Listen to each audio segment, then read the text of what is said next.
Fala pessoal, professor Thiago Zapata na área e o tema do vídeo de hoje é o ataque à estátua do Borba Gato, aquela magnífica obra de arte aqui na Zona Sul de São Paulo, onde eu moro minha vida inteira e, portanto, tenho a estátua aí como uma referência na minha história pessoal. O ataque, e aqui eu vou sugerir, de maneira bastante rápida, 4 questões para a gente pensar sobre o assunto. A primeira: quem que tem interesse em promover esse tipo de ato no momento em que ele foi promovido, no contexto que a gente está promovendo?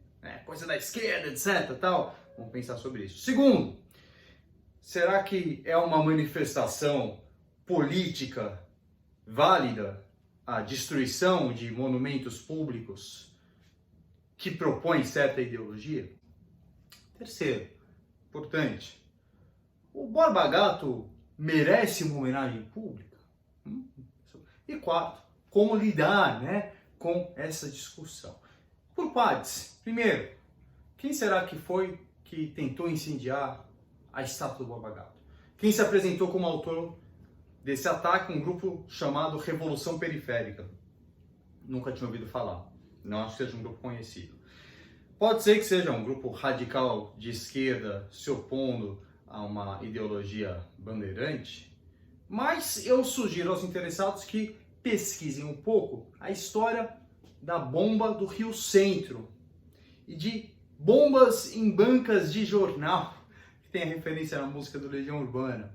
Durante a transição da ditadura militar para a redemocratização, tinha um grupo dentro dos militares que não queria a transição e achou que uma boa forma de manter a população com medo da esquerda, com medo da democratização, achar que ainda tinha luta armada e sustentar por mais alguns anos o regime militar, era praticando esses atos, pequenos atos terroristas ou grandes, como seria do Rio Centro.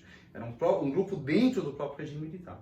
Não estou aqui dizendo que foram militares ou policiais infiltrados que fizeram esse ato. Não se sabe, mas que uma pesquisa, conhecimento da história recente do Brasil mostra que não é de todo inesperado que um grupo pratique atentados, vandalismos, black blocs em manifestação para culpar o outro.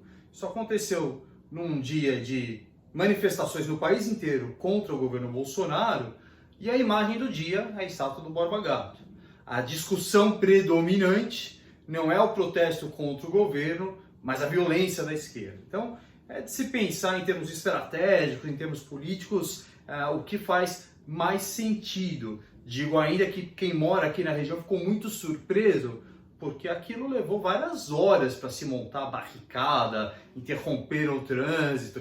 Não foi alguém que passou e jogou um coquetel molotov.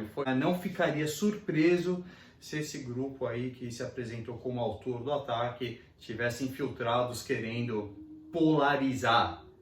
Fique para pensar. Agora, independentemente de quem tenha feito isso, faz muito tempo que se discute tirar a estátua, derrubar a estátua, fizeram isso em outros países.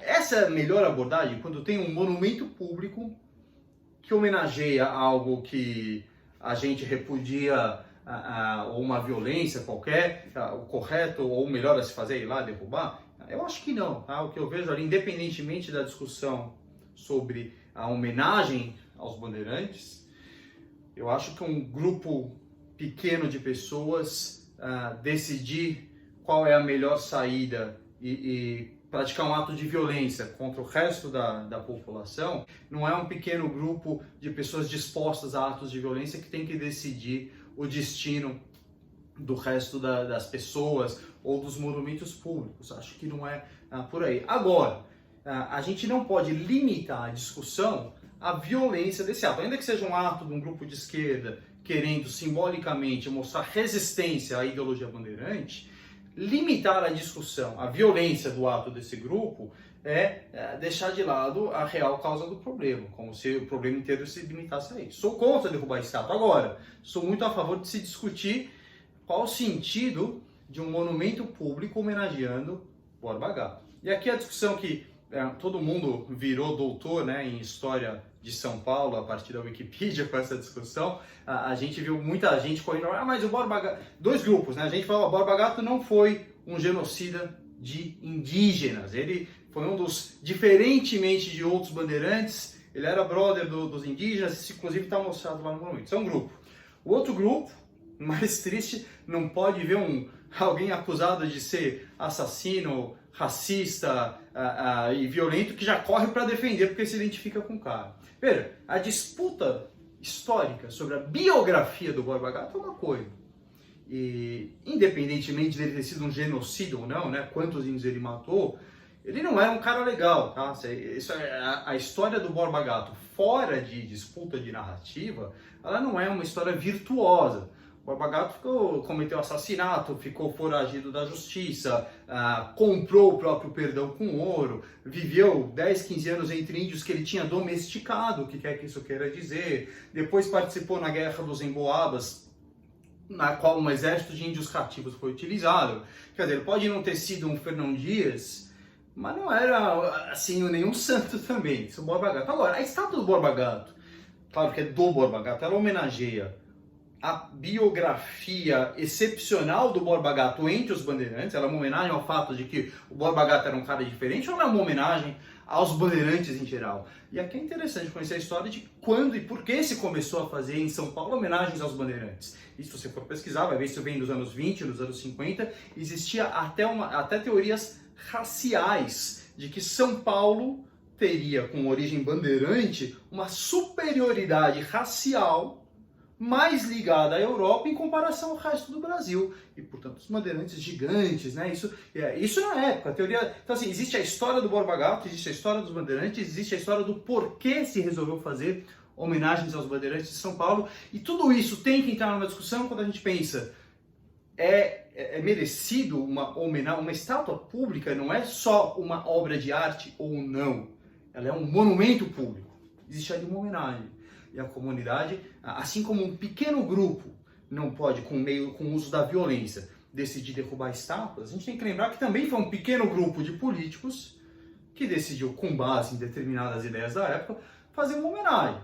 Se os nazistas tivessem deixado estátuas na Alemanha em homenagem a Hitler, as estátuas não poderiam ser derrubadas ou discutidas porque elas representam a história. Se aqui no Brasil a gente tivesse estátuas de homenagem a Médici, Geisel, uma estátua em homenagem a Fernandinho Beiramar, uma estátua em homenagem a Adriano Nóbrega, milícia... Escuta, não é ilimitado, na minha opinião, o que os governantes que estão lá em determinado momento podem decidir homenagear e nunca mais ser discutido.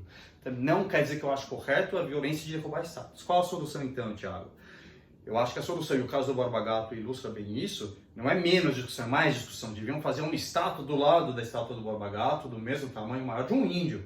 Deviam organizar, naquela pracinha onde está a estátua, um pequeno museu explicando a história dos bandeirantes, do genocídio indígena, da importância dos bandeirantes para a conquista do território. Agora, não limitar a uma homenagem, porque o que a gente tem ali não é a figura de um herói. Deveriam organizar junto à estação de metrô Borba Gato um museu do genocídio indígena, um museu das bandeiras, explicações, placas, aproveitar a oportunidade para se fazer mais explicação e não menos. Portanto, sou contra a violência de se derrubar, queimar estátuas, mas talvez por razões muito diferentes do que um mitológico apego à fundação de São Paulo, a violência, a conquista bandeirantes, onde a gente não pode limitar a discussão à violência do ato de resistência, que no caso é a tentativa de derrubar a estátua. É isso, pense sobre isso, fique bem, espero que tenha gostado.